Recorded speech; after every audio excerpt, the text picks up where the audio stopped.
Gimme more. Gimme more. Gimme more. Gimme more. No, it's not Brittany bitch. It's episode 24 of the Pottervision podcast. Wow. And what an episode do we have for you today. If you're enjoying the pod, this is just your weekly reminder. Please tell a friend. Leave a review. Rate us 5 stars on iTunes. That'd be grand. Or if you'd like more, like Brittany, why not visit the Pottervision Patreon at patreon.com/Pottervision. For exclusive content, you could join one of our tiers and gain access to extra episodes of our bonus podcast, Double Vision, where we go into detail into different topics. Like the first episode, we go into deep detail of the Philosopher's Stone film. Oh, do we go into detail? And we have a lot of fun. Anyway, here's me jabbering on. Here's episode 24. Pottervision, Pottervision, Pottervision. Pottervision.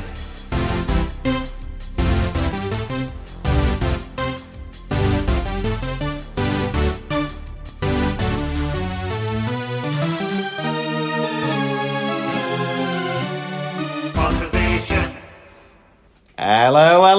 What have we got here then? It's the Pottervision podcast, the show where every week my lovely friend Tom Lawrenson and myself, Lukas Kirkby, we look at a chapter of the Harry Potter books and use every single little nugget as a stimulus for conversation. Tom, how are you doing, pal? I'm all right, LK. I'm all right. Woohoo! How are you? I'm very well. People who've been following the damp problem will be glad to know that the damp man has done all he can do and he's gone. So all that's completed. What's your middle name? James. I was thinking then.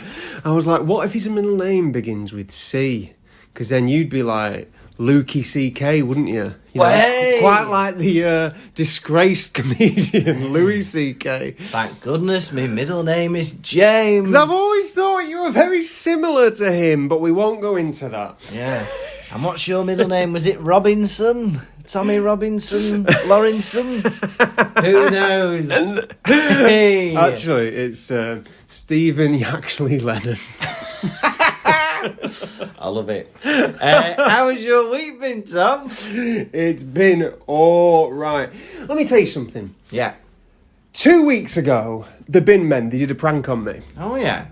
Yeah, they went, do you know what would be funny? Yeah. If we didn't take the fortnightly black bin. You know, the general waste. Oh, yeah. We had it out on the side of the curb and the bin men went, this will be hilarious. We're not going to take it. Yeah. Now, this bin was full to the brim. Oof. And they take the black bin once every fortnight. Yeah. As I just said. So instead, we've had a full black bin outside. Yeah.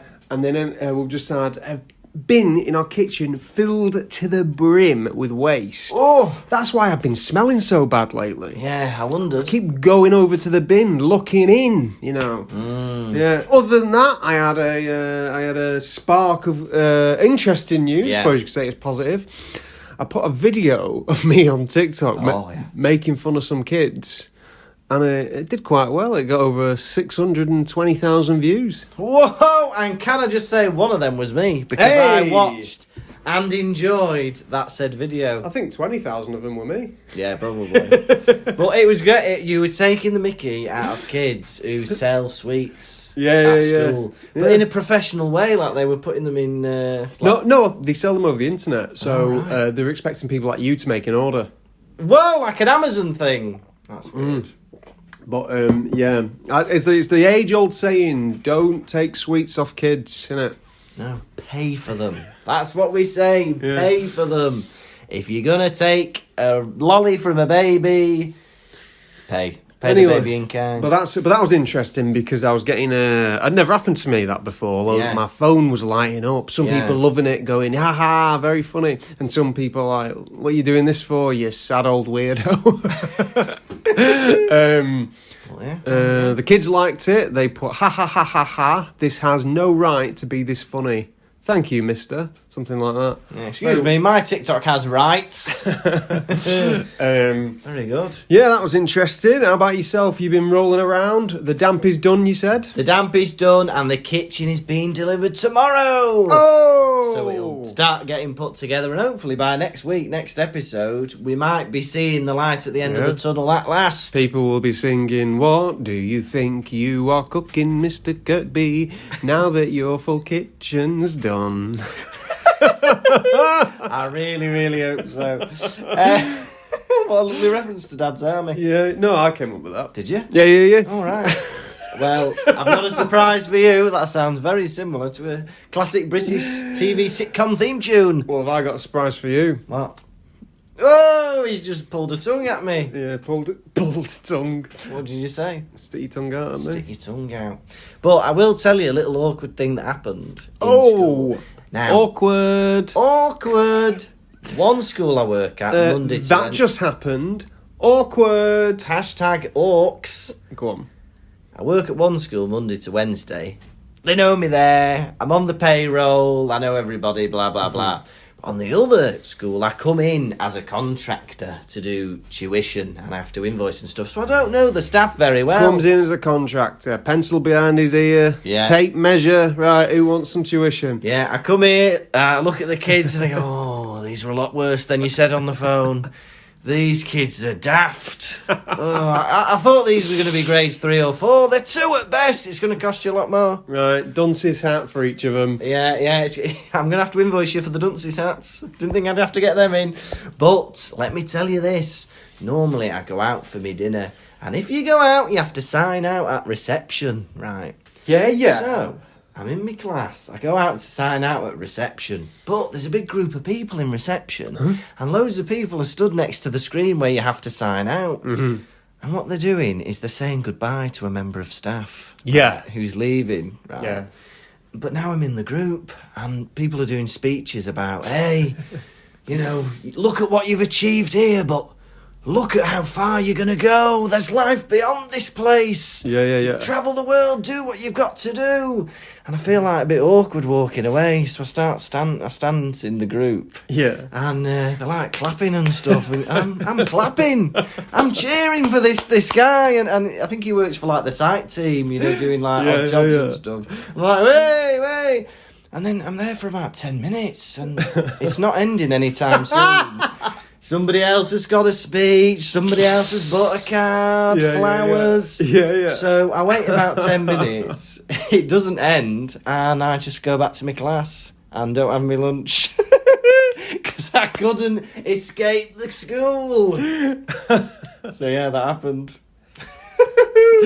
That reminds me of one of the funniest things that's ever happened to me in my entire life. Yeah. Me and friend of the show, Lewis Shaw, were visiting our friend Jack down south. Jack Powell, right? Oh yeah, Jack Powell down south. And we got in the car. Lewis was driving us, and we pull over at some services. Yeah, we're having a McDonald's, and it's silly to begin with. We're a bit delirious. We're tired, right? Yeah. We're muttering things. We're saying things. We both accidentally drink the same Coke throughout this meal. So we're sat opposite each other, yeah, and we're both reaching for the Coke that's on, like, the outside of the table. Yeah. Like, he's left-handed, I'm right-handed. Yeah, right-handed. And then, so at the end, we're like, oh, I've run out of Coke. We look at the other one, full to the brim. Yeah. Right, so we're laughing at that. We can't believe we've just drank the same Coke. Yeah. Then as we're leaving, there's a massive group of people, 2 coach loads of people saying farewell to each other. Yeah. Gonna miss you. Imagine, like, I don't know, I guess it's 30 people in this group. Yeah. Me and Lewis walk through them, and as we're walking through them, Lewis starts joining in, going, all right, see you later, bye-bye, gonna miss you, bye, farewell. And I'm creasing up. I love it. But the moral of the story is that your story sparked that in my mind. Get joining in the group. Yeah, it's just the thing, innit? But no lunch for you that day.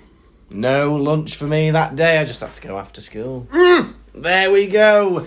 Tom Antonio Lawrenson. Are you ready for Chapter 7, Book 2? Have we even done that? We've not even said what episode it is. It's episode 24. Yeah. And we're on Oh, that's weird. First time we've never done that. Chapter 7. Chapter 7, Book 2, Mudbloods and Murders. Murders? It's Murmurs. Oh, Murmurs. You were being silly and distracted me. Mudbloods and Murmurs. Mudbloods and Murmurs. Yeah, It's like yeah. that game, Fuzzy Duck. Excuse me. Fuzzy duck, but then you go ducky fuzz, but you go round a circle one way and then another. Where have you been playing this? Improv class. I don't like the idea of you almost swearing or hinting at swearing in any educational format. That's the fun of the game, Dad. No. I'm going to rip you out of that class and I'll be speaking to your masters. So anyway, Mudbloods and Murmurs. Right, Ready go for on. that chapter rundown? What are you going to do if I'm not? Continue regardless.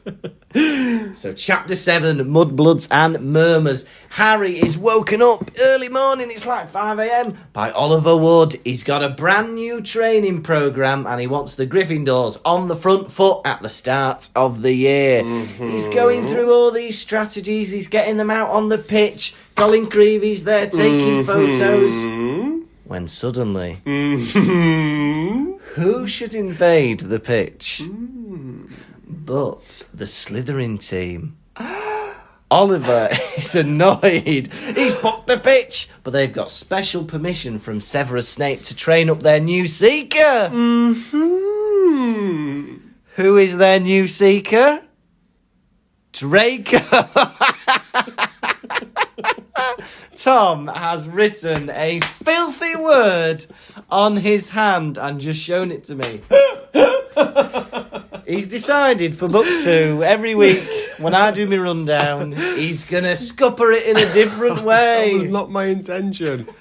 Who was this new Seeker? The new Seeker is none other than Draco Malfoy, and his dad has bought the team Nimbus 2001s. Whoa! Hermione and Ron come down. Hermione gets a bit sassy. She says at least nobody on the Gryffindor team had to buy their way in. Draco calls him a filthy little mudblood. He calls Hermione a filthy little mudblood. Not that word on your hand. And Ron gets outraged, tries to do a spell on him, but it backfires and Ron ends up puking up all these slugs. They go down to Hagrid, who gives them a bucket, and Ron is belching out these slugs. Now, Ron and Harry have to do their detention.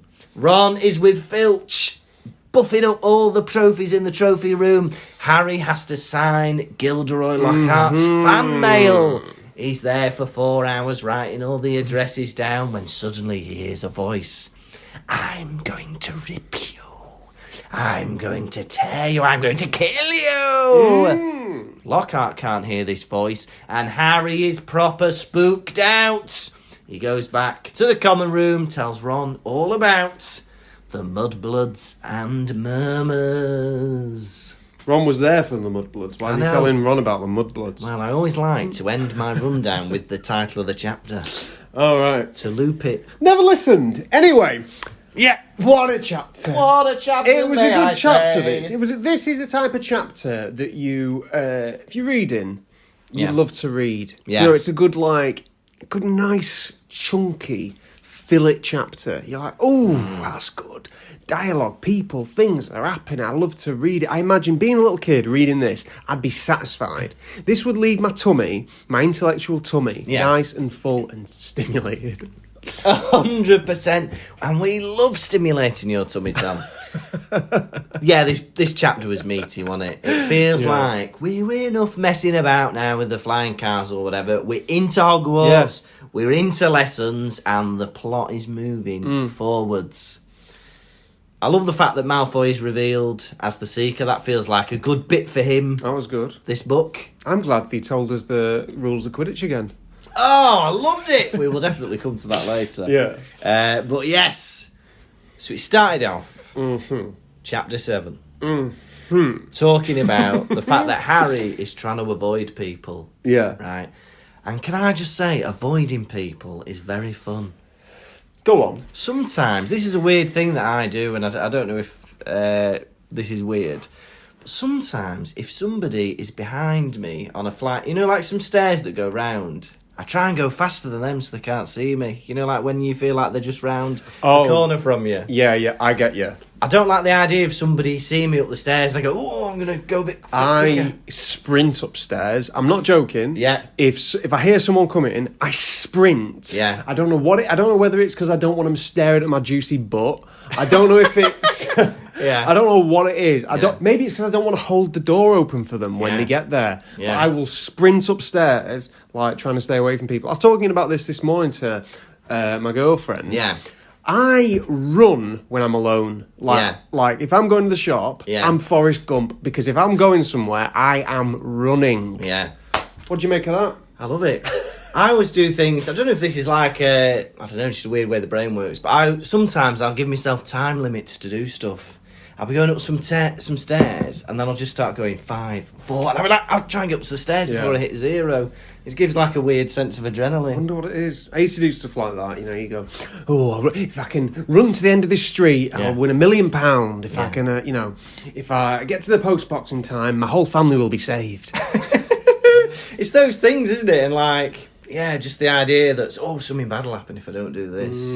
Oh, you can't leave the volume on 13. Don't let anyone see me butt run. So yeah, the idea of avoiding people, even though you don't need to, is fun. You know, hiding, all that kind of stuff. He's avoiding Mr. Colin Creevy. Oh yeah. Colin Creevy has become infatuated with Mr. Potter. Yes. Have you ever had a child become infatuated with you? Not that I know of. I know, like, I remember at like drama club and stuff, you'd always get like the little kids that'd be very attached to whoever. There'd be people who like follow somebody around or something. Yeah. I think we said this before, haven't we? Kids get obsessed with people and things. And Yes. Stuff like that. They lean into stuff like that. But on the other hand, have you ever like? I don't think I've ever had a kid become obsessed with me. No. But I've probably done the becoming obsessed with someone thing. You know, wow, they're amazing. Yeah. Don't remember who though. No, Maybe I I've think not. it was always like the older people, you just be like, I think you just find them fascinating. Like, oh, wow, you know, they can sit at the back of the bus, you know, they're smoking. And I didn't want to smoke, but somebody was smoking on a bus. I don't know, the idea of somebody who just didn't care for the rules or seemed quite cool, I don't know. I'm a bit perplexed by Colin Creevy's infatuation. Yes. Because he's just found out he's a wizard. Yes. Surely being a wizard is stimulation enough. Why, Colin, baby, why have you got a crush on Harry?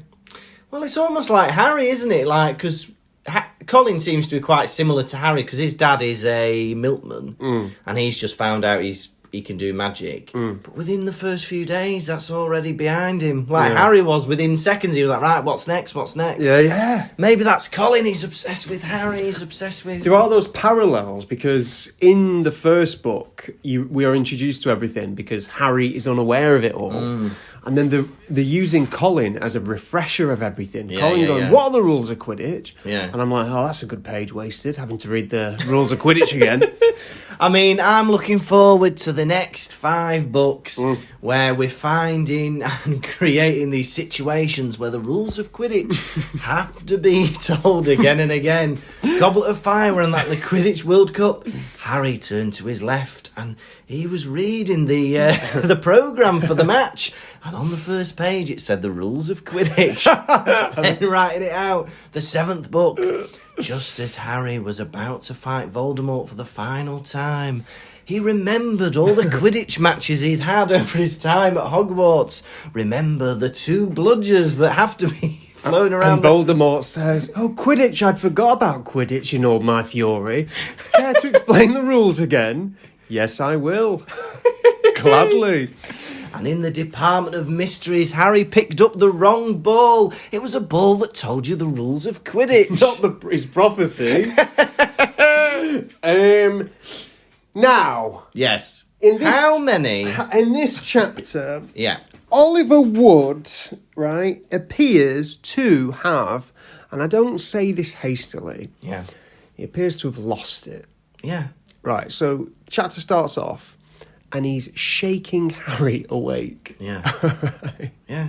It's, the sun's not even up yet, Yeah. and he's shaking Harry awake. He's like, That's not a great way to wake someone. No. And Harry had no awareness of why he was doing this. Yeah. And he just takes it in his stride completely. Last year, Oliver Wood seemed cool, calm, collected, sane. In this whole chapter, he's nuts. Yes. He's angry. He's mad. Why would you not tell the team in advance that they were getting up at 5 a.m. the next morning? Crackers. Absolutely crackers. And then he's annoyed at the team. When Fred and George say that, it would have been nice, because he takes the whole team to the thingy room, the changing rooms, and he starts going through all his new ideas, his new plays. Yeah. And he's realised, he's woken up in the morning and gone, oh shit, I haven't told the whole team about the fact that we're going to be learning this. Yeah. I better book the pitch and then wake them all up. He thinks that's the best thing he could have done. And then he's offended that people aren't rolling on the floor praising him for it. He's insane. Because... Yeah, because he's got it all wrong. You know, if you're getting somebody into a Quidditch match, the first thing you do is a warm-up. Yeah. Right, get everyone going. You're not starting off going through the strategies. First thing you're doing is telling them a week in advance. Yeah. That's what you're doing. Yeah. That's when you're going to be telling them. I think it's Saturday morning. Yeah. Saturday morning, we're doing Quidditch practice. To be honest, I've printed you off the new plays. Here they are. Familiarise yourselves with them, because we're going to be going through them. Yeah. Perfect. Instead, he's done none of that. Imagine if me and you had a show coming up, yeah? Yeah. And then you had crept your way into my house. Yeah. Walked up silently into my bedroom. Yeah. And just started shaking my lifeless body. Yeah. Shaking my lifeless body, saying, "Quick, we've got to do a run through of our show. We've got to do a run through." Yeah. You better believe you're getting thrown out of that second story window. And that is why I've never done that to you. Because I know where I'm going. You've wanted to. You've wanted to. Yeah. Straight through the window. Oliver Wood is mad in this. And the other person or thing that is mad, I think, is Hedwig. Keep talking. He says that Hedwig is still angry with Harry for what he did with the flying car. Mm-hmm. I didn't think that owls held grudges, but apparently Hedwig does. Kept it inside. Well, I mean, you can't underestimate the wizarding owls, can you? No. Because wizarding owls, if you're writing a letter to someone, Yeah. you write the address, the name, the address on the letter, hand it to the owl, put it in the owl's beak, don't you? Yeah. That owl, then, I don't know when it does this, Yeah. but puts the letter down, reads it. Yeah. Pecks it into Google Maps. No, it would have got an A to Z out. Yeah. Turning the pages, Yeah. and then flies it there. Yeah. Yeah, that was so don't underestimate their ability to, hold grudges. If they're doing all that, if they're delivering letters on time. Now, furthermore, into Oliver Wood's madness. Yes. He starts saying, we're the best team there is. We should have won last year, if not for some unforeseen circumstances. Yeah. Making Harry feel guilty Yeah. about him being passed out in the hospital ward. It's ridiculous. Yeah. Like, Oliver Wood, have some perspective, right? Because Harry, the reason he was in the hospital ward was because he was defeating the Dark Lord himself. That's why you lost the Quidditch match, right? It's like saying, well, thanks to somebody who got their leg blown off defusing a bomb in the school last week, we lost the football match. Thanks to somebody wrestling a rifle from a gunman's hands, we lost at basketball. Like, what did he want to do? Did he want to, strap Harry's lifeless body to a broom and send him out there? It's just ridiculous because... Snape, you couldn't bewitch that, could you? They need reserves, don't they? But you can't feel guilty about being injured or ill. Yeah. It's that kind of mentality that we get at my workplace. Yeah. Where there's this pride in never having a sick day. Yeah. I go to work and I've sat around people who are like, I've worked here for 30 years and I've never had a sick day. Well, I wish you would, because you've got coronavirus. Do you know, you shouldn't feel guilty about having sick days. I've had it at times where I've been vomiting or something and be like, I can't call up sick. Why? Yeah. It's insane, somebody... Because they're either bragging about their immune system or they're bragging about the fact that they are happy to spread disease... come in and infect people. ...throughout the workplace. Why don't be proud of your achievements? Yeah. Be proud of... Not your attendance. Yeah, not your attendance. Look, people aren't there with a certificate smiling at the end of year 11 with Yeah. their percentage on it. Especially, yeah. It's your grades. It's how well you're doing. And the thing is, managers, they come and they go. Yeah. Right? You work there for 30 years, you get a new manager. They're not looking. They don't have a little report card that says, Yeah. "You've never had a sick day in 30 years." Well, aren't you a precious little plum? Well, Tom, you're being promoted, and I'm basing that on the fact that you have a fantastic immune system. Your bones are strong. You are always looking a lovely shade. And that's why you're getting the manager's job. Listeners, this is the Series 2 reminder to take your sick days. Take them. Yeah. Pretend you've got COVID. That'll give you 7. Get out of there. They get out onto the pitch, don't they? Oh, yeah. They get out onto the pitch. Harry looks up and he sees Ron and Hermione in the stands. Now, Harry has not eaten anything all morning. Yeah. And he sees Ron and Hermione up there eating toast and marmalade that they brought down from the hall. Yeah. Harry, don't be jealous. Yeah. There is a long walk between the Great Hall and the Quidditch Pitch, field. yeah. That toast and marmalade is cold, buddy. Yeah. It's cold. It's probably a bit soggy. It's not going to be nice. Why didn't they eat it on the way? Why didn't they just eat it there? Was their intention to make Harry feel jealous? Well, I think they want to support Harry, but Yeah. they know that Quidditch is actually quite boring, especially a training match. Why have they come to that? I know. But I think they've saved the toast because they've thought, this is going to be boring. This is why I buy, like, sweets at the theatre. Yeah. Because if it's boring, I can just eat my Maltesers and enjoy them. But the thing is, you don't go to the theatre when they're doing rehearsals, do you? No. Generally, you don't just go up there, bring in some toast you brought from home. Yeah. It is odd, isn't it? Because even if you had a friend who was in the theatre, in the play, you just support them when it was out. Hey, do you want to come to the rehearsals? No, we'll just come when it's on. Oh. What kind of friends are you? What kind of friends are you? Not coming to my rehearsals. How am I supposed to perform? Get the idea of being in front of an audience if you're not there to support me with your toast? I know. I don't know what Harry is so upset about. Colin Creevy Yeah. is taking photos. Yeah. Right? And Wood's annoyed about that as well. Yeah. Oh! He could be a Slytherin spy. Oliver, you're mad. Colin Creevy.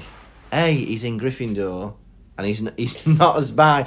If that's a spy, then that would be the most boring James Bond film I think I'd ever seen. Right, 007. You've got to infiltrate the Gryffindor Quidditch pitch and tell us their new strategies. Well, I've got some photographs. This is Fred and George Weasley on a broom, half asleep. What do you think of that? Oh, what strategy could that be? Terrible James Bond film. Right, here's another No one. Time to Fly. Right, here's a here's a Golden Snitch. No. Here's a photograph of Harry Potter. Yeah. Seeker. Yeah. Giving the V's to the camera. What do you think about that? What's that strategy? Ooh, bit of a bad boy this year, is he? I like it. But they think Colin is a spy. And I don't know how useful of a spy he is, considering it takes, he's going to have to send off to get them pictures developed. yeah. I'm really sorry, guys. They just aren't going to be developed before the first match. No. Well, what do you remember? People's telling me to F off. They're worried. But, throughout this, Harry is ashamed that there's this rumour going round that he's giving out photos. Yeah. And he doesn't want Colin to take his photograph. Why, though? I love having my photograph taken. Yeah. If you were taking my photograph all the time, Yeah. I'd be so honoured. I'd say, hey, my friend thinks I'm pretty. Hey. Why is there a greater honour than your friend thinking you're pretty? Hey, let me take a photograph of you now. Big smile. Oh, it's loading. Hey! Hey, that is lovely. And How'd that's it not turn- even on How'd it portrait How'd mode. it turn out? Let me show you. Oh, hang on, my phone's decided to play up. Oh, that's me banking What card. are you paying for? You. There you go. Wow, what a guy. Look at that guy there. He's smiling. He's got a plant behind Tell you what, let me sign your phone. Hey, what? Not about that protective screen. Yeah, it's not that big of a deal having your photo taken. No. A lot of people don't like having the photo taken, do they? No. You go on a work night out and someone goes, hey, to commemorate this leaving do, let's Yeah. take a photograph of us all. And there's going to be people hiding. Yeah. Oh, don't take a photo of me. Yeah. Why? We've seen what you look like. Look, you want to do the best strategy if you do not want to have your picture taken. You need to be quick off the mark and offer to take the picture. Yeah. But it's that thing of, I'll take the picture, No, we'll just get a stranger to take the picture. No, I'll take the picture. But, like, there's already evidence of you existing, Yeah. using our eyes. Yeah. Doesn't matter if we get a little quick pic. I think it's the self-consciousness of it. Don't make me take a sly one when you're not looking. That's worse, isn't it? A candid picture of you necking a vodka. We don't want it. Yeah. But Harry is so embarrassed by this that he actually claims not to know Colin, Yeah. which is horrible. Yeah. I don't know who that is. Yeah, Fred and George. yeah, You two have always had the most manners with me upon meeting me. yeah. Carried my luggage onto the Yeah. train. You invited me into my home. Yeah. You've treated me like a human. You see that human there? He's nothing to me. How do none of them know who they are? Because there's only 5 new Gryffindor boys this year. You've all been at the ceremony. You should know who he is. Who's that there? Colin Creevy. Then, there's been a pitch invasion. Yeah, Slytherin team yeah, marching onto the pitch. yeah. Before, as soon as Hermione and Ron see this, they think, well, we should march onto the pitch as well. Don't they? Yeah. What earthly reason should they think it's anything to do with them getting down there? Quick, we better get down there. Yeah. This is a Quidditch practice. You shouldn't even be here. No. Do one. Do one, Ron and Hermione. They'll start squaring up to each other, don't they? Yeah. Other team. I think the Slytherin team are in no wrong here. And they are actually, apart from the take of the author, the way she describes it, Yeah. Marcus Flint had trollish cunning, all that kind of stuff. But actually, all they've said is they've turned up and they've said, well, there's room for both of us to practice. And also, you've had this, for some reason, you've had this pitch booked since 4 a.m. and you've only walked out now at 10. Yeah. What have you been doing? Well, exactly. They're taking the piss, aren't they? They've booked the pitch for the whole day, which is selfish. Yeah. And yet they've spent half of it in the changing rooms going through techniques. This is like them 2 little lads on holiday who, there's a pool table at the bar Yeah. their mum and dad are at, Oh. and they stick a pile of euros a mile high, Oh, saying those are all our goes. That's us. I cannot stand that. And in bars, people putting all these coins down, and it's the same 2 people. Yeah. Look, let someone else have a go at the pool table. And while we're on pool, Yeah. I don't want to play pool. If we're at a bar and someone says, fancy a game of pool, I'm going to say, what, have we run out of chat? We got no more chat left? Because if we've run out of chat, let's go home. I'm on the other side of the coin. I love playing pool. You can chat while you play pool. It's a conversation starter. Yeah, oh, I love that conversation.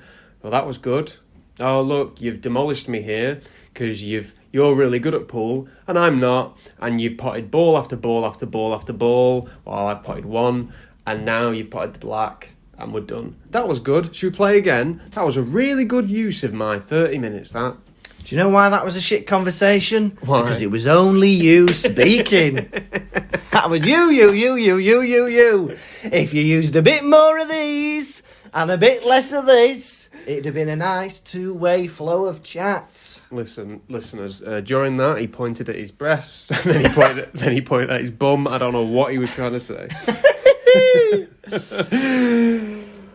Right, so we find out in this Yeah. chapter that there are no girls on the Slytherin team. No. Just when you think the Slytherins can't get any worse, you find out they're sexist. Yeah. Or you find out that Slytherin girls can't play Quidditch. Who knows? But it might be a thing where... Because I think in Quidditch in general, it's quite a mixed gender sport, isn't it? According to what we've seen so far. Especially the chasers on the Gryffindor team. 100%, all three of them. 3 lasses. 3 ladies are chasers on the Gryffindor team. It'd be interesting to see the balance on the other teams, Ravenclaw and Hufflepuff. It's And it- definitely piqued my interest. I'm thinking about that now. And they reveal, they come out, hey, check out our new brooms, you bitches. Yeah. They've all got Nimbus 2001s. Oof. It's a gift from Lucius Malfoy. Check out our new Seeker. It's Draco Malfoy. DM. DM. And got me thinking, wiggling my chin, Yeah. tapping my noggin, get a piece of chalk out, start writing equations on the board. Yeah. E equals mc squared. Yeah. Triangle. Oh, yeah. Triangle, yeah. That's brilliant, yeah. What happened to their old Seeker? Terence Higgs. Yeah. Now, I looked this up. Keep talking. I did a bit of research, but it was inconclusive because it says we don't know what year he was in last year. Well, if we're to take from the movies, Yeah, that boy was young. yeah, he wasn't like 18, was he? A lot of the Slytherin team on the Quidditch team in the film were hideously ugly. Yeah, Trade that side. They were like Yeah. orcs from Yeah. Lord of the Rings. Apart from their Seeker, Yeah. who looked like he could have been mates with Harry. Yeah. Nice blonde lad. But Nice instead, lad. they've gone to him. How did he accept the news? You know. yeah. Well, You're can on- I just Go say, on. right? There's a bit of trivia about him. He was credited wrong in the film. Keep talking. Right. You've piqued my interest. So it was an actor who played him in the film, but he was given a completely different name in the credits, wrongly named in the credits.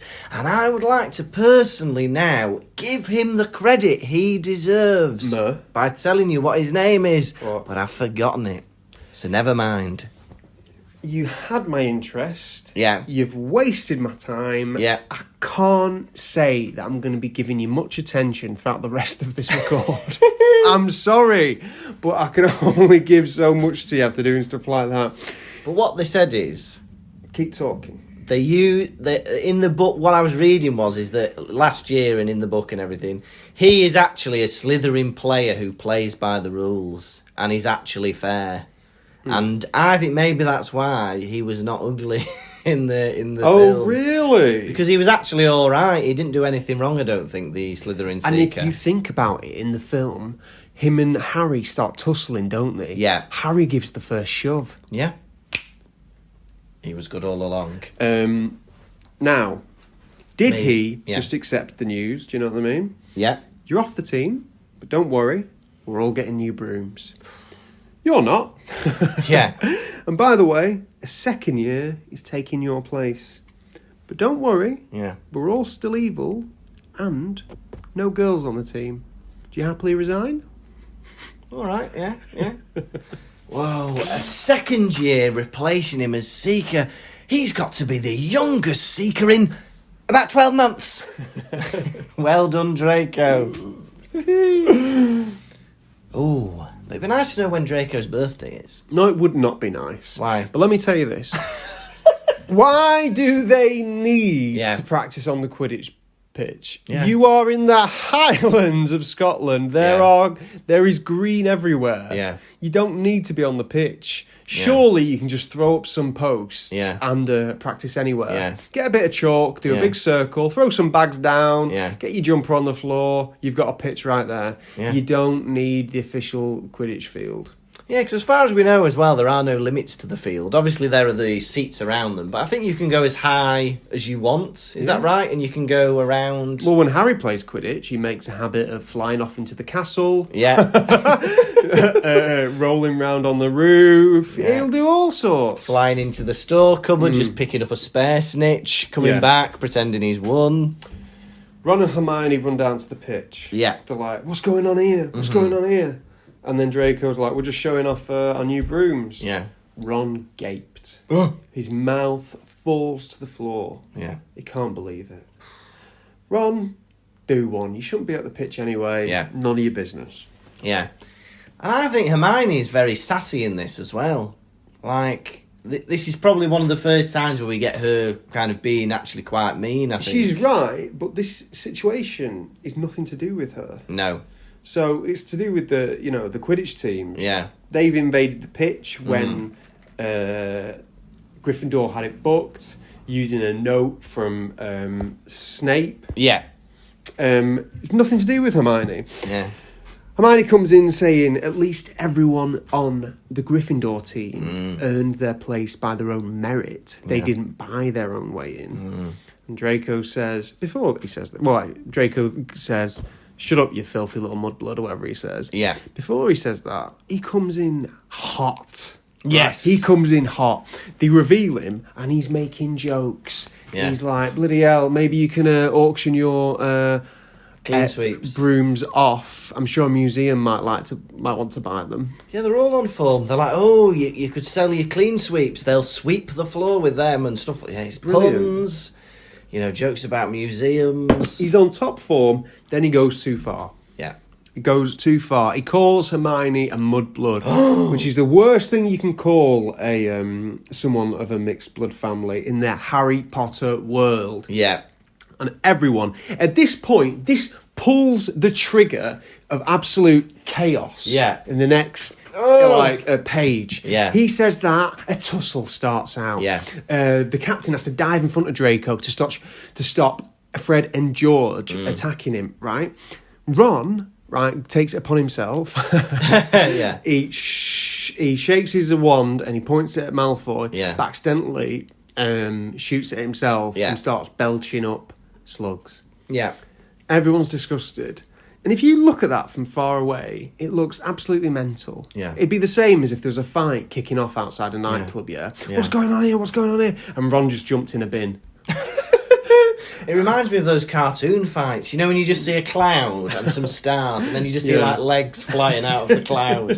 That's what I'm imagining McGonagall is seeing through the window. What's going on? Suddenly, a flash of green light, which to me always reminds me of Avada Kedavra. Then Ron's on the floor. Suddenly, there are slugs everywhere. It's mental. And everyone's laughing. But Ron, he looks insane. To everyone else, he looks like he's just poured a tin of beans on his own head, going, look what you've made me done! Yeah. Yeah, very Malfoy's on all fours, banging his fist on the grass, doing the WAP dance. And Colin Creevy comes along, dancing beside them. Mental. Yeah. All this happens within a page. It's just turned into chaos. And I think that's part of why I love this chapter. This, to me, sounds like one of those, those strange paintings from the Dark Ages. Oh, Do you know? Yeah. Where just so much is going on in a scene. Yeah. There's a man in a bucket, with beans in him. Yeah. And, there's a bloke with one leg, and there's a woman with her eye poked out, and there's a baby crying. Yeah. And there's a dog. A cat with an angel's face. What is this medieval painting? But it's probably because this artist is like, look, I've been commissioned by the king. I've only got one painting. I've got to make it count. So we're going to have arrows. This is going to be his one painting for the year. Yeah. We're going to have naked women, a cauldron, why not? Just a mad thing. They run off. Yeah. He winked at me. They take Ron away. Yeah. He's belching up slugs. Oh, horrible. They think, right, where can we take him? Yeah. He's just been hit by his own magic. Let's take him to Hagrid's shack. Yeah. Get to Hagrid's shack and they hide him behind a bush. Yeah. His medicine can wait because we can't bump into Gilderoy Lockhart. Yeah. What makes me laugh is how Lockhart... So Lockhart is coming out of Hagrid's shack going, I can't believe you don't own a copy of my book. I'll send one over tonight after signing it. Lockhart thinks his books are useless without a signature in them. Yeah. He thinks it's playing a game without a memory card. Yeah. You can still read them, but it's that thing of having it signed. Are you bothered about having books signed? I've had things signed. Yeah. I think it depends who's written them. I had Roald Dahl's book, Switch Bitch, I think it was called. Hey? Yeah, he's got this book called Switch Bitch, Roald Dahl. It was written for, like, adults. Oh, yeah. And it's, like, short stories that are quite sexual. Right, yeah. And I got Paul Foot to sign it once. That's funny. Well, Paul Foot looks like a drawing from a Roald Dahl book. God love him. I love a bit of Paul Foot. Yeah. Why did Paul Foot sign that book? I was at an event that Paul Foot was, like, opening some bar or something. They just had Paul Foot there to do something. Brilliant. And they said, bring an intriguing item, and Yeah. Paul Foot will talk about it. Yeah. But, so that's how that came. That's funny. Well, you know, I'm the same because I had Dara O'Brien sign Matilda for me. I had Lenny Henry sign James and the Giant Peach. Yeah. And when I went to see Sarah Pascoe, she signed the Twits. Always have. She signed you what? She signed me Twits. Their reasoning to Yeah. take Ron to Hagrid Yeah. is mental. They're taking him to the man who can't do magic. Yeah. Ron has cast a spell on himself. Surely magic would help him, not Hagrid going, well, whatever don't kill you, make you stronger. Better out than in, that's what I always say. Weasleys are quite like onions. They stink? No, they've got layers. But yeah, why would you... I mean, Hagrid is good with animals. He's not medicine.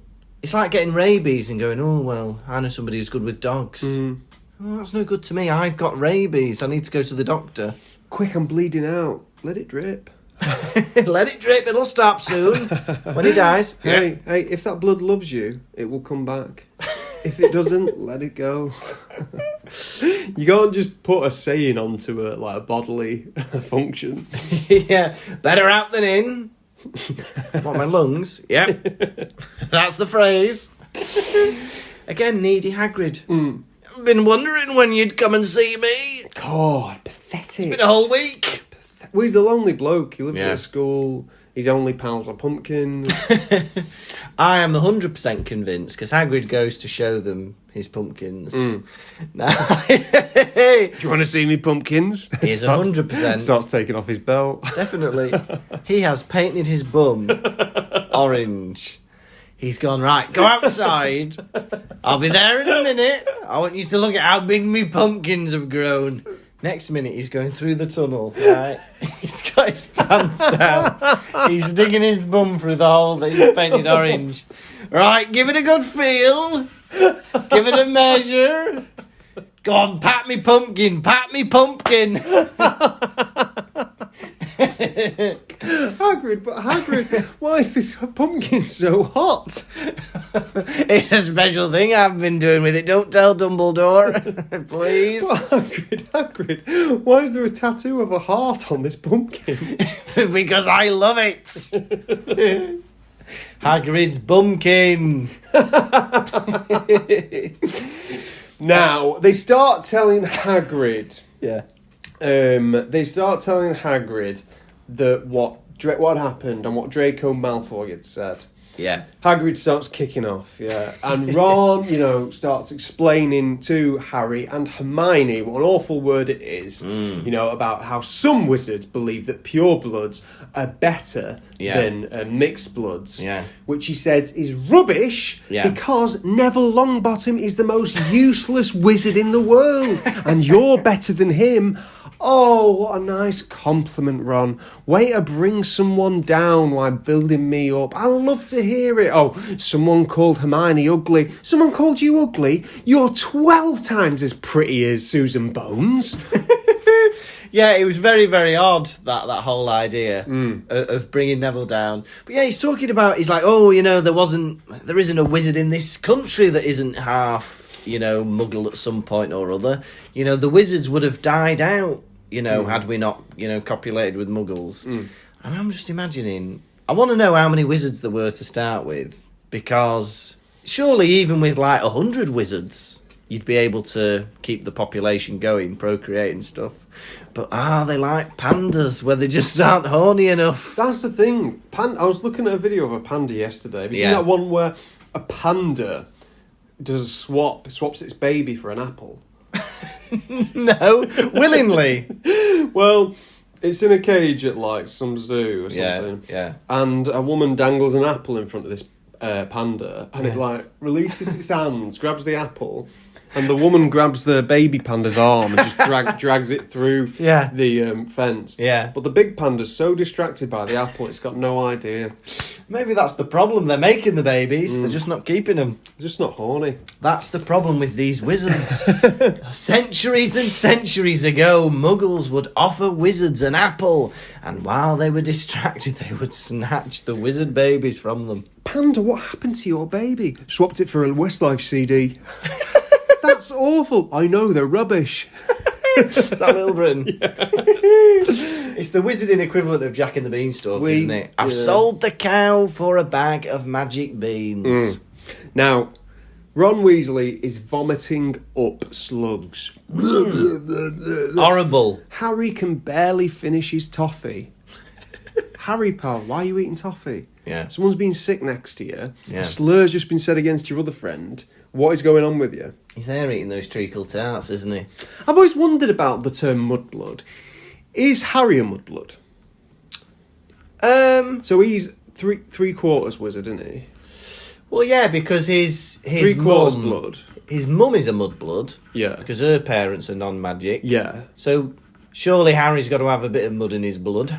Yeah, is that how it works? Or is this like, does it cancel it out once two wizards have a child? I don't think so, because it's like this. I was thinking about, like purebred dogs. I think as soon as any other dog in the history has like got mixed in, I think that's it. They're not purebred anymore. I think for a dog to be purebred, every generation has had to be a cocker spaniel or whatever. So I would say Harry is still mixed blood, even though technically his mum and dad are wizards. Well, you think he would have, Draco would have called Harry a mudblood a lot sooner. Yeah, you would have done. Now, this chapter to me, Yeah. it did sound like the end of a mad night out. Yeah. A tussle. Yeah. Someone vomiting. Someone eating treacle tarts. Someone eating treacle as their mates vomiting. Like, not fazed by it. Oh, I'm drunk, Somebody's called somebody else a slur. Yeah. They've gone back to mum. This is how all my nights out end. And Hagrid reveals, he said, oh yeah, Ginny's been around here, whatever. And I realised that Ginny's been walking around alone. Got me quite sad. It is sad, that. I think Ron's should have a responsibility to look after her and make sure she's not alone. 100%. If you... Right, listen up, teenage listeners, if there are any. If you've got a younger brother or sister who's starting at high school, you need to look out for them in their first week at school. Especially if they're coming from a primary school where none of their other primary school mates are coming. You need to be looking out for them. And you've got to be looking out, making sure they're not walking over to the gamekeeper and he's getting out his pumpkins in front of them. Oh, they're quite large. That's what your sister was saying. This is what worried me as well. Because Hagrid making friends with Ron, Harry and Hermione is weird, but there's 3 of them, so it's fine. Hagrid making friends with one girl from first year is really frightening to me. I don't want her alone in that book with him. Showing her his prized marrows. We don't want to see it. You are mucky, you are. Now, they all F off. Yeah. They go into, McGonagall says, there you are, you two, your detention's tonight. Ron, you're going off polishing trophies. And Harry, you are helping Professor Lockhart reply to his fan mail. Professor McGonagall, that is an inappropriate punishment.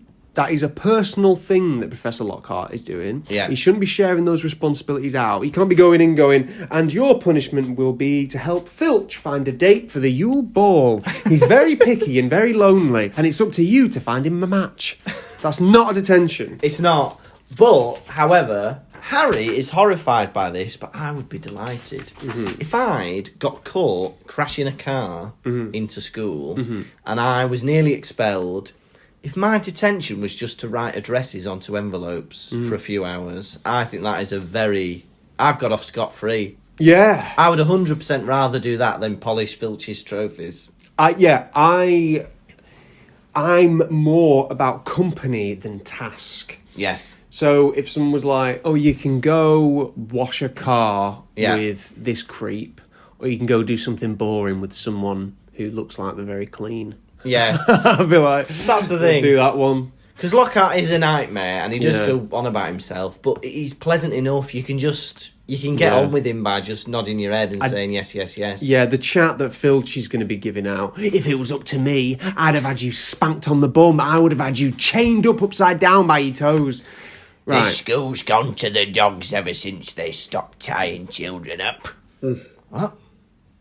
Now polish that trophy, will you? Disgusting. Disgusting. What great celebrity Lockhart is. Yeah. Answering all his fan mail personally. Yeah, I think it is fantastic. I love that Harry is only signing the addresses. A far more interesting chapter would have been Harry actually answering the fan mail. Pretending to be Lockhart. But I don't think Harry, as a 12-year-old boy, should be reading what these horny middle-aged women are sending to Gilderoy Lockhart, because some of those letters are going to be very mucky indeed. Ah, here's one from Mrs. Weasley. I would happily leave my family for you. Run away with you. Oh, okay. You want to have a read at what your best mate's mummy has in store for me when I come round to hers? Now, this had me thinking. So he's got a stack of fan mail that took 4 hours. I'd let him banish my banshee. This is one night of fan mail, right? Yeah. How is Professor Lockhart distributing these letters? Yeah. Does he have a fleet of owls? Is he borrowing owls? Is this one owl? Or does he have to use Royal Mail? How's he getting these letters back to people? In my opinion, this is fan mail nights. He does it once a month. He lets the fan mail build up, and then he gets it all done. It's like his end of year tax return. This is end of month fan mail thing. And he's getting it all done in one night. He was waiting for somebody to have detention to help him. And I reckon he's got a team of owls that work for him once a month and distribute all the post in one night. I think he's been waiting for a certain little someone. He's been saving it up so he can show it off in front of a certain little someone. Yeah. So you can, like when you go around someone's house and they've left something out. Yeah. Oh, you've been looking at that, have you? That stack of money. Yeah. That's my 18 quid. I mean, that's what we're going to do. For the next 7 weeks, we're not going to do a single Hedwig's droppings. And then in 8 weeks' time, we'll pretend that millions of people have sent in letters to us. When actually it's just accumulated over 2 months. And then Harry hears that snake talking to him, saying, I'm going to eat your skin, I'm going to... It's a what? Yeah. Oh, God. Bloody hell. What do you think it was? Just somebody playing a prank.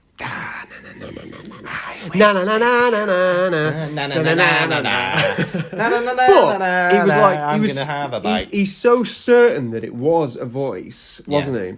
But Harry, you're not taking into consideration that you are tired, you are delirious, it is very late, you've been up since like 3 a.m. And it's now so late. There's been times where I've been drifting off at night and your dream becomes like voices in your actual head. You hear someone shout something, but it's in your head. What?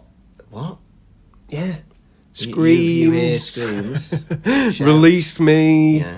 Why are you smiling at me? Oh my goodness. Yeah, I would rip you out. What a day Harry has had. That's a long day, because he's finished at midnight. That is a 19-hour day minimum he's had. If Oliver Wood's woken him up at 5, oh, he's going to be tired. Hopefully they get a lie in on Sundays. Maybe not. Do they respect? Wake him up with a spanking. When's his detention on a Saturday night? Saturday night, ba-ba-da-da-da-da-da. Saturday night and I'm reading honey letters from some women. What I want to ask Sunday morning, does Hogwarts respect the religious views of some Muggle-born students? Yes. Good. Right, on to the quiz. Right, how many juicy orange pumpkins are you giving this chapter out of 5? Oh, they're juicy. I like this chapter. We're moving into the story, aren't we? You know, the book always starts, we're sowing a few seeds, we're having a laugh, we're reminding you of the rules of Quidditch. But we're getting into a bit of conflict. We've got this crazy voice that's doing death threats. I liked it. There's a lot going on. Was it my favourite chapter? No. I'm going to give this chapter 3 massive pumpkins out of 5. Very interesting. Now, this chapter was entertaining. It was good. Remind you of school. Loved it. The fantasy of living at boarding school. I reckon a lot of our posh listeners were like, I remember this very well. I liked it. Some payoffs. Yes. So, a few chapters ago, we had Ron breaking his wand. Yes. And then we've had a couple chapters of him trying to do spells and it not working. This has all been building up to him shooting himself in the face. Yeah. And getting and squirting out slugs. Was it worth it? Don't know. Don't know. We introduced the word mudblood. That's fun. Yeah. It brings more weight to the wizarding world. Yeah. When you've got a word that you can't say. Yeah. Like, reminds you of do you remember hearing swears for the first time? Oh, yeah. Do you remember, because I've got a vivid memory of hearing the C word for the first time. And even though I'd never heard it before, I immediately knew it was an awful thing you should never say. Yeah. And yet I wrote it on my hand at the beginning of this chapter. Oh, it was horrible to look at that. Yeah. This chapter moseyed through. And it eventually petered out and it's going to give us a bit of a nugget at the end with that voice. Oh, that's something interesting. So for that reason, I'm giving this chapter 3 juicy orange pumpkins out of 5. Snap! Now, are you ready for the most popular segment? Quiz. Quiz, quizzy key, quiz, quizzy key, quiz, quiz, quiz, quiz. Gonna ask you some questions, how well will you do? Quiz, quizzy key, quiz, quizzy key, quiz, quiz, quiz, quiz. Gonna ask you about Harry Potter, Lukas, how well will you do? I'll blow you a Question kiss. 1. What brooms do the Weasleys have? Clean sweep 5s. Correct. Question 2. What appeared on Veronica Smedley's street? Oh, a blot of ink. Wrong. It was a large lilac bolt of ink. Ah! Hang on, I said a blot of ink. But it was a large lilac bolt. All right. Question 3. What did the voice say to Harry? I will rip you. I will tear you. I will kill you. No, it said, Come to me. Let me rip you. Let me tear you. Let me kill you. Question 4. What award did Ron have a slug attack on? Oh, the Quidditch Cup? No, it was special award for services to the school. Oh, dear. Question 5. What does Draco call Hermione? A mudblood. Correct. That was a tough-ass quiz. And can I say you were very harsh with some of my answers there. Quiz, quizzy key, quiz, quizzy key, quiz, quiz, quiz, quiz. Gonna ask you some questions, how well will you do? Quiz, quizzy key, quiz, quizzy key, quiz, quiz, quiz, quiz. Gonna ask you about Harry Potter, Lukas, how well will you do? Excellent. Pottervision. And now it's time for everyone's favourite segment. It's Hedwig's Droppings. We're not alluding to owl poo. We're not alluding to droppings. We mean the messages you send in when we allude to Hedwig's Droppings. There we go. Now, first of all, we must wholeheartedly apologise. We've actually had 3 separate complaints that there was no Hedwig's Droppings last week. What's in her beak this and last week? Now, first of all, we'd like to give a shout out to all of our brand new Patreons. So first of all, thank you very much to our baby Harrys. If you don't know about our tiers, there are 4 tiers that you could be a member of on our Patreon. We have our baby Rons, don't we? We have our baby Harrys. Baby Harrys. Baby Hermiones. Baby Hermiones. Top tier. Top tier, baby Draco. Very exclusive. Very, very exclusive. Now, baby Rons, we've got nobody. Nobody likes Rons, but baby Harry. Big shout out to Laura Brooks-Smith, Kay Hunter, Martina Herlichek, James Stinton and Alice O'Neill. Thank you very, very much for your support. Our baby Hermione's, big shout out to KCJ. KCJ. And Linda Diskin from North Wales. Hello. Oh, thank you, Linda. And all the way from America, our first and currently only baby Draco, it's Heather Brushwood. Heather Brushwood. Go on. Now, as the top tier, Heather, we've emailed you a personalised thank you video. And if you get back in touch with your address, we'll be able to send you all the other goodies, which is a signed poster and a Pottervision keyring. Go on. Hey! Now, first of all, let's dip into last week's droppings. Now, we had a lovely message on the website from Joe Baker. And Joe says, Pottervision has been music to my ears. It's given me a different perspective on the Harry Potter books. So very good, Joe. We've had another message on Facebook from James Stinton about Harry and Ron getting hot in the car on the way to Hogwarts. He says, I never really understood why they didn't just crack open a window if they were that hot. They can't have been flying too high up, as I doubt they had 7 hours of ambient oxygen in the car. What a strange chapter. Well, you think if they're going 120 miles an hour, as we suggested, there's going to be a breeze, isn't there? Hey, crack open a window, boys. Then we had another message on the website that says, loving the podcast. It gets me through my early morning shifts in Primark. From an old friend from Lukas's school, Ryan Bebbs. Hey! Old Bebsy. Old Ryan Bebbington. Thank you very much, Ryan. It's lovely to hear from you. What a lad! I hope to meet you one day, Ryan. Me too. It's been a while. It's been a while since we've been in Uscola Crathing together. Now then, the next message we've got, I'm flicking to this week's notes. Let's see. The next message we've got from Simon Heath about last week's episode. Go on, Heathy, what you got He said, for us? Gilderoy Lockhart, best character and best chapter. He says, your podcast is amazing. I truly love the spin you give on the books. Thank you, Heathy. Fantastic. Now, we've had a question from Kevin Caswell-Jones, our baby Hermione tier lad. He says, right, scenario. It's present day and the Harry Potter characters, are on Twitter. What would their online presence be like? Who would be a troll? Who would be cool and, worth following? And who would have gone all Nazi and start, spouting lots of propaganda? I've got a feeling that everyone's favourite character, Ron Weasley, would be sending a lot of anonymous hate messages to people. That guy's got a lot of anger in him, as you see throughout the books. Yeah. And I think if he had a phone, it'd be an awful outlet for him because he'd just be spamming people with abuse. 100%. He'd be spamming people with abuse and also commenting on sports results, claiming them to be fixed. Chudley Cannons have lost this week. Oh, he's lost a bet and he's annoyed. One of those people. It must be match fixing. How could they play so bad? Sending messages to the weird sisters saying he's going to kill them. I'm imagining Hermione just retweeting facts from the QI elves. Maybe. Fun facts. And Percy Weasley would definitely be one of those blokes who would just be unsolicitedly commenting on women's tweets, correcting them.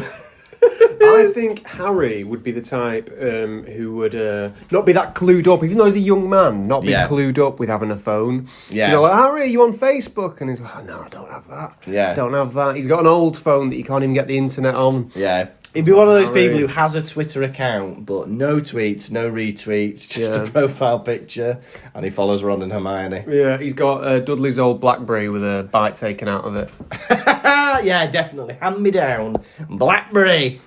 All right, and our final message is from Ella Dorpinghouse. Ella Dorpinghouse. All the way from Colorado, USA. Oh, nice one. Very good. Now, we were asking about Ron, and we were asking about different wands for different types of spells, weren't we? And whether Ron can get his wand replaced.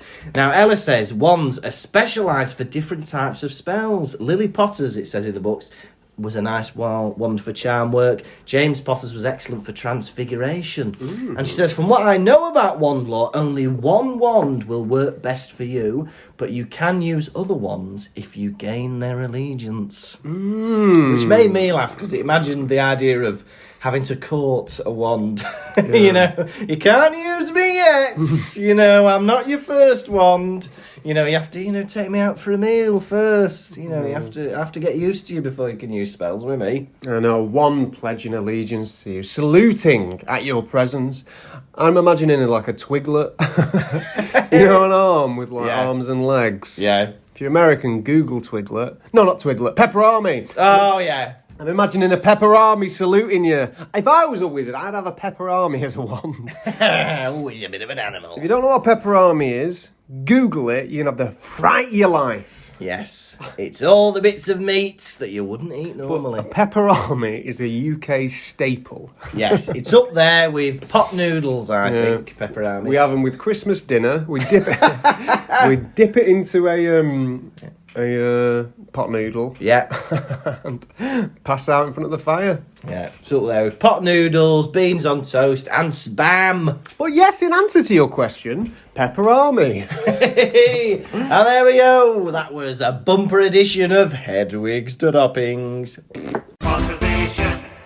This has been the Pottervision podcast. Please remember, you can always get in touch. You can go to the website, pottervision.com, fill in the form on there. Follow us on Facebook, Twitter, Instagram. Just search for Pottervision. You will find us. This was episode 24, Mudbloods and Murmurs. Join us next week for chapter 8 of book 2, The Death Day Party. I've been Lukas Kirkby. I've been Tom Lawrenson. This has been the Pottervision podcast. Bye-bye. Goodbye. Pottervision.